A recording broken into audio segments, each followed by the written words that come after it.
इथे टेकडीवर पोहोचलो तेव्हा एक खूप सिनियर, खरं तर वृद्ध म्हणता येईल अशी एक व्यक्ती एकटीच झाडांना पाणी घालताना दिसली.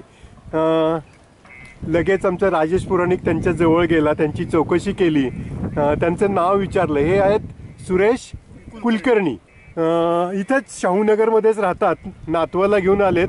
नातू लांब टेकडीवर चालत गेलाय आणि त्याची वाट बघत ते उभे राहिलेत. आम्ही त्यांना विनंती केली, आजोबा तुमच्या हस्ते एक झाड लावूया आज, आणि त्यांनाही त्याचा खूप आनंद झाला. आज एक नवीन निसर्गसेवक, सिनियर निसर्गसेवक आपल्याला इथं निसर्गसेवा किंवा निसर्गाची प्रार्थना करायला मिळालेले आहेत. तर आज एक खरंच हा एक आपल्या हरित साताराच्या प्रवासातला एक चांगला क्षण आहे. आणि एका चांगल्या निसर्गप्रेमीच्या हातून आज आपण इथे एक बहावा लावतोय.